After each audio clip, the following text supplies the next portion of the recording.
Hello, everyone. Hi there, and a good, I suppose, morning, afternoon, evening, depending on your location. Yeah, in Germany, it's evening. Here in Japan, it is currently tomorrow. Ah, okay. Yeah. Shane keeps the worst hours in the world. Yeah, I try. If you're going to do something, try to be good at it. Right. So we're clocking in at 1 a.m. here in Japan. Okay. Today, we're going to have a little bit of a look at our status on the model provision. But before we dive in, I'm going to just show our antitrust policy notice as usual and let everyone know that it's available on the Linux Foundation website. If you're from a Linux Foundation member company, any questions can be directed towards our counsel, Andy Up to Grove. Right. On the last call, we were discussing and working on the fact that we would take the material of the risk grid and take that approach and apply it to what we're now doing today, which is making model provisions. And we created a draft on the last call for these model provisions. I'm going to put a link to this draft in our chat. It's on the slides as well, but here's a link directly to the draft language we've got in play. And this is intended to provide the basis of a document that will go into publication to help people discuss what they can do with regards, including things like ISO 5230 into procurement discussions and procurement contracts and so on. Now, just as a reference, each issue is formatted in exactly the same way as the risk grid. So we're looking at a very similar approach. And I just wanted to pause here to see if we've got any questions at this juncture about the approach.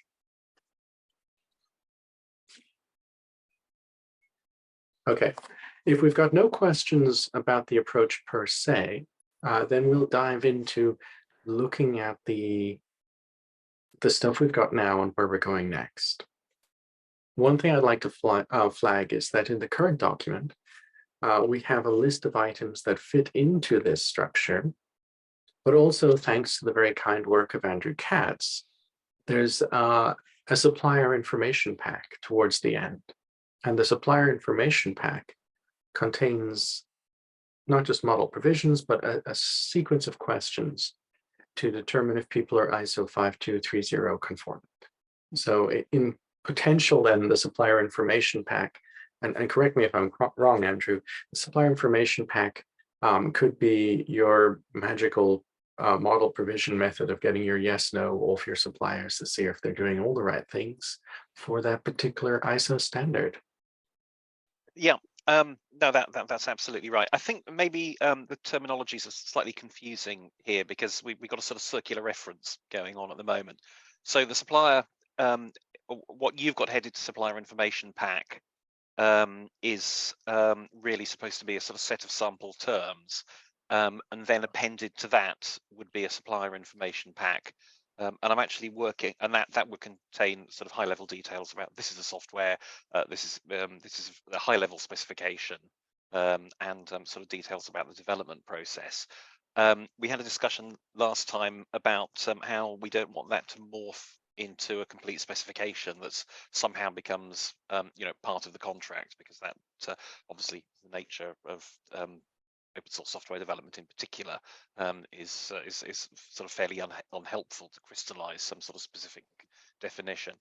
So what I'm working on in the background at the moment with one of my colleagues at work is to come up with a sample supplier information pack, so an example of what one might look like. And the intention is it's going to be significantly shorter than people have been anticipating. Excellent. So what I'm going to do very quickly is just immediately update that language. I'm just pushing origin. Give me a second here. So perhaps something like this, series of questions to result in a supplier information pack. Yeah. Right. Works. And this series of questions is separate to the initial thing we had, which is, having issue with commentary, who bears risk, and so on. So this series of questions is a slightly different type of thing, and it will hopefully result in a supplier education pack that just confirms everything's in order. Yeah. First question is, do you think that with just this series of questions, we might have all that we need to go to market? Do we need the other sample language, the issues and sample wordings and so on? Perhaps different toys for different parties. Yes, good question. I mean, I think they've got slightly different purposes, really, and in terms of the process. So process one would be to ask the questions. So step one of the process would be to ask the questions. Then when you determine, it's sort of like a due diligence process, basically. And then stage two would be to supply the sort of sample procurement terms, at which point you would then use this toolkit to determine what are the appropriate clauses within that procurement contract, given the context and the relationship between the parties. So if I were the one to negotiate this contract, I would actually put in an audit clause in there. So of course, I would try to go for an unrestricted right to an audit, but knowing the lawyers on the other side, it would probably be some kind of conditional audit right, something as the customer shall be entitled to an audit right in the event of justified suspicion, for example, and then defined what is justified suspicion is, in my view, in my perspective. That might be something we could add. Yeah, that And makes just sense. a quick question. Auditing what? Auditing compliance with the Yeah, open auditing. chain? Yes. And if you have a justified suspicion of non-conformity with the ISO specification, or with the OSS compliance program the contractor claims to have. Mhm. I gotcha. Just from a practical standpoint, what would that audit look like? Because it feels to me Yeah, like it would almost look like the self-certification process, right? yeah, most probably yes. Okay. All right, just try to wrap my head around it. That's all. Thanks. I don't think that a suspicion is necessary for this kind of audit. I think this kind of audits are quite customary, and as long as the cost of running the audit is borne by the customer, and it's performed through a third party, so the confidentiality is ensured through a mechanism like the audit must be done by an agreed upon third party. I think this could be quite an easy sell. This is kind of standard clause I would put into an agreement in any case.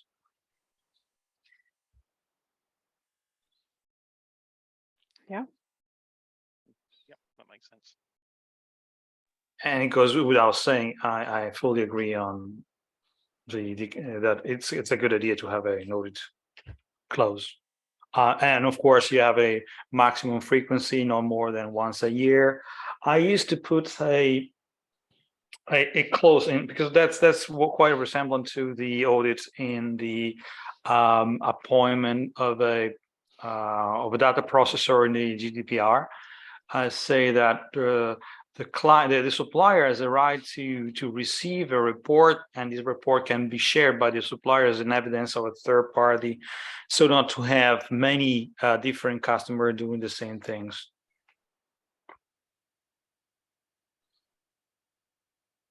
That's something I put consistently in my, which is similar to what Amazon does, by the way.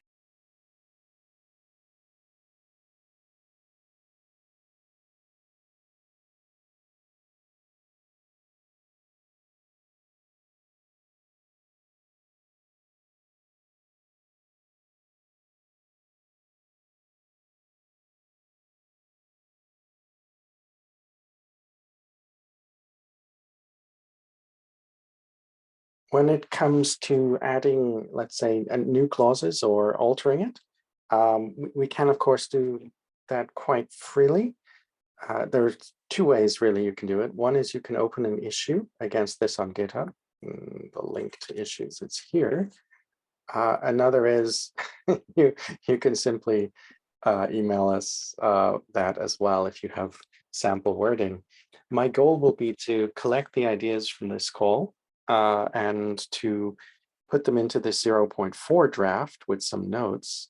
So, if people have an idea, let's say for a new clause, and can provide sample language, that's great. If they can't, and it's just a placeholder note that we should have one, that's also great.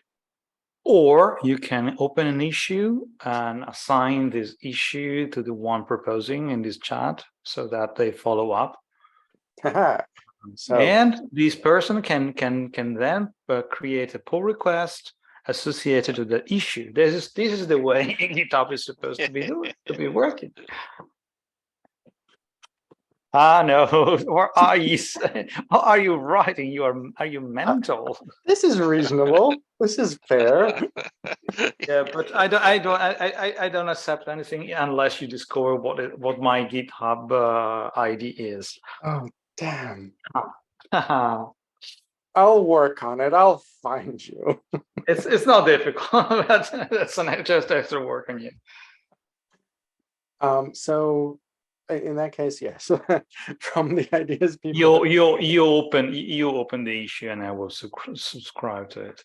Yes, I will open the issues. And after this call, what I'll do is I'll try to break it down and split it into the issues. So Carlo, I understand, you're proposing the addition of a new term, and Anna as well, you too. Yep. So we've got two to put in, and I'll open these issues subsequent to the call and flag them to you. Anna, I'm not sure if you're on GitHub or not. Yeah, I am. I'm not that hard to find either. That's what everyone says when there's like 150. It's a bit like when people they're going to Ireland and they're like, oh, my great grandfather was Irish and he knew a person called Charles. Do you know anyone from Charles's family? Oh, yes, of course I do. Yeah, but quite often the answer is yes, actually. Yes. Oh, Charles, he's the best friend of my great. Yeah, exactly. Yeah. Hush now, Andrew. Don't give away our secrets. Yeah. So, okay, I'm going to pull out, Anna, your suggested item and Carlo, your ones, and I'll put them into new issues subsequent to this call. Are there any new items that anyone else would like to suggest for adding to this at this juncture or removing from this?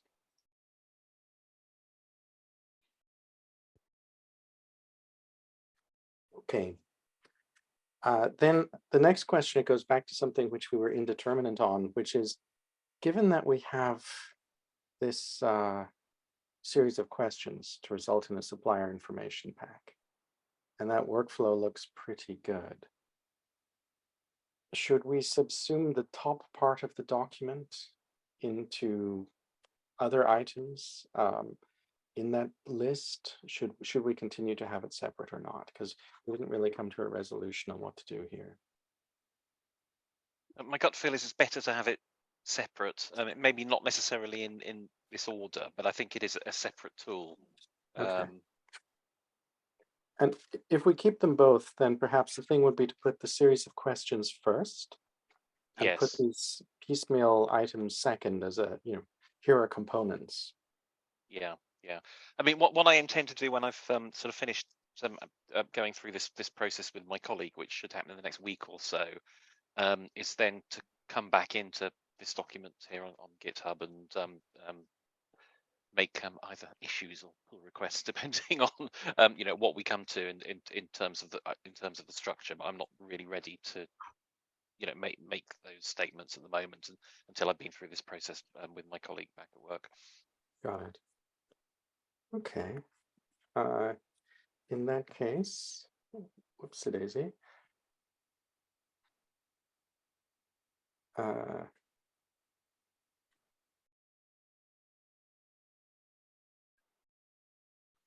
Okay, so I'm going to very quickly put in place what we've just spoken in terms of the order this thing will run in. Okay, so it opens with a series of questions to result in a supplier education pack. Further down, after a while, it'll have, this will be clarified a bit better. It moves into optional issues or questions. And then it has this same structure as the legacy risk grid, which indeed, we might subsume the risk grid into this document and end up having this supplier question sequence, and then having plenty of optional language items, plenty of model provisions that people can go through. Maybe try to have one master document that people can get and either specifically work on our standards or get inspiration about other aspects of open source risk allocation, depending on the mood of the audience. Just making sure, for those who are here now, is everyone here familiar with the risk grid? For those who aren't, don't worry, it's 15 years old. And I am, of course. Yes. I was there when it was made. What with being one of the creators and all, you have some. Not necessarily. I don't remember. It was mostly Malcolm, but maybe it was just alcohol erasing my memory. I don't know. It could be both. We do have the risk grid is now in the chat and it's here too. And the risk grid, for those not familiar, is an absolute ton of things like indemnity wording and so on, representation wording. So it's much more generic than what we're doing today. It's a 15-year-old document which hasn't blown up the world in a negative way. So we know that this approach worked well and people did lawyerly things with it without too many tears being involved, which is why we started on our side with this way here too. But this approach, Andrew, you've put in the series of questions looks good. And Anna and Carlo, your additions to this will be opened as issues, and I imagine we'll be probably merging them into this 0.4 document if you can provide me with some very quick sample language or structure. And then essentially the next call will probably be discussing, are we done? And do we go to market? So I guess in July, the question will be, the target for the late July call is to see if this is actually pretty much ready for release, how far we are from that. Are we going to be in Q3 or Q4? A little bit of a heads up. We might want to work on a series of questions to result in a supplier information pack for the security standard as well, because it has passed the ISO ballot. So our draft international security standard is pending publication as ISO 18974, but it does mean that we'll have our second ISO standard in play around the end of July. Just a heads up there. I imagine that actually taking this series of questions to determine what parts, if any, of the OpenChain ISO 5230 standard a supplier is implemented, making the security version of this is pretty easy. It's almost the same. So, I can take first crack at that because mostly I think I'll just be looking at section numbering and a few other items. Yeah.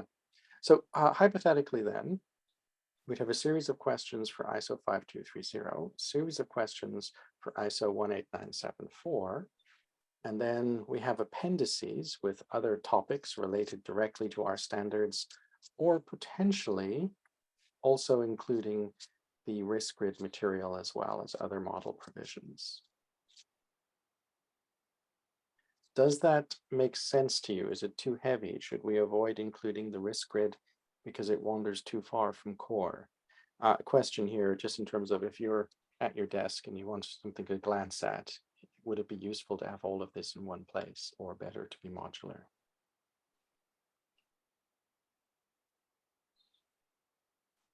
I'm not sure. It's a good idea to have it in one place. For sure, it's important to reference it or hyperlink it. Having that as a part of the deliverable of this product, perhaps it's too far-fetched. It could be confusing because it stretches the scope maybe far too much. Although it's an important, I agree, it's a very important document to consider in this respect. Very good point. I mean, in that sense, we might be looking at a situation where perhaps our key focus will be stick very tightly to our ISO standards and then point people to slightly refreshed risk grid. Version 12 here is a slightly updated one, and we can continue to iterate it as a other stuff that might be useful for you document. Okay. Now, because it sounds like our action items are Shane opens issues and Carlo pretends I didn't find his username, fundamentally, then we're mostly done on this call. The question then is, does anyone have any other stuff they'd like to bring up about this document we're working on? Any other items? Now, I know Andrew has some pending material he's noodling on with his colleagues.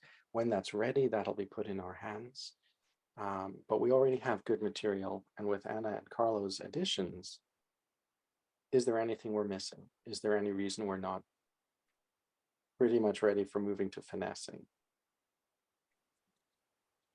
Just one remark, which is again on the use of GitHub. I don't think it's a good idea to have many versions of the same document. The entire idea of GitHub is that one document evolves over time, and you can, and a version is nothing but a tag in the evolution, in the history of the document. So don't put version 1 as you will do in a directory in your own computer. Just stick to one evolving document, and if anybody wants to see the history and who has done what to that document, to that part, and who's to blame, you use the commit. That's the general idea of producing cooperatively or collaboratively a document. So, for instance, you can see the example when I've drafted the open source policy for the Onira project. This is the way we're done. I mean, it's mainly work of mine, but there are other contributions, and we have kept track of the versions in the drafting. And I think that's a quite useful piece of information to be retained. How this how it was evolving through the time, and why possibly, and to link to issues, because the commits link to issues, and links issue commits to pull requests. Yep. It's just a general remark. It has nothing to do with the legality, but one never knows how these things evolve historically. Of course. So in context for why we have these things happening here at the moment, it was so that on each call, people could get one link to get the document that was either completed or about to be edited.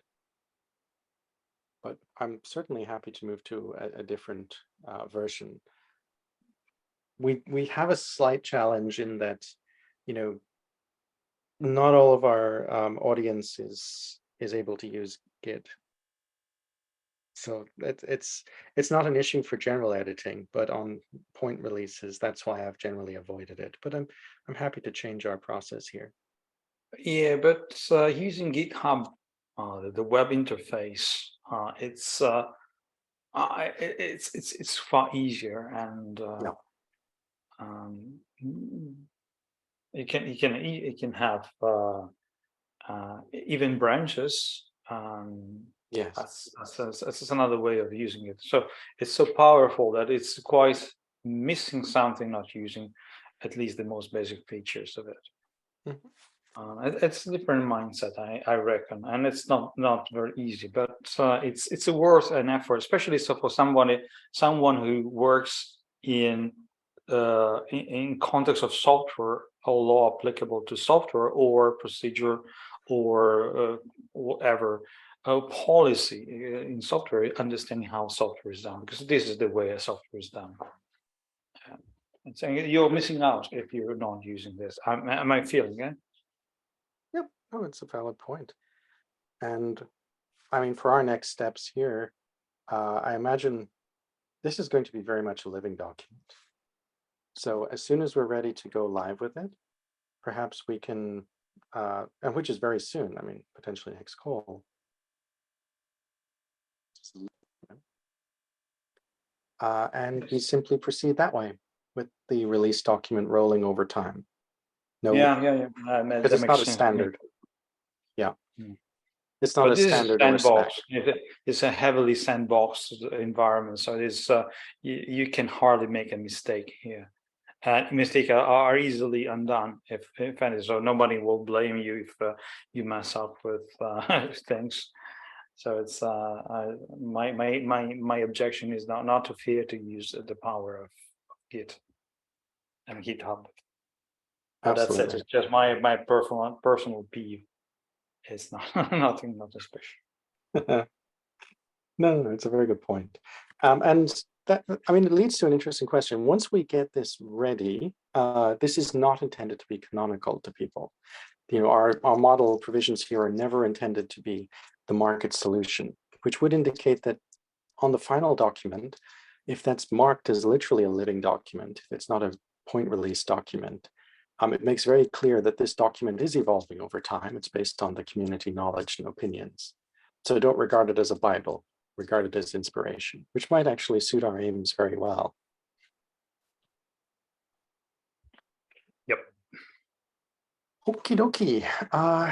In that case, we are moving to our next section, which is any other business, any other items. We have me taking the action item to open an issue for Carlo, one from Anna. We know Andrew's team is working on something in the background, which will be incoming after a while. But basically then it looks like that's where we're at. Is there anything else you'd like to bring to the table?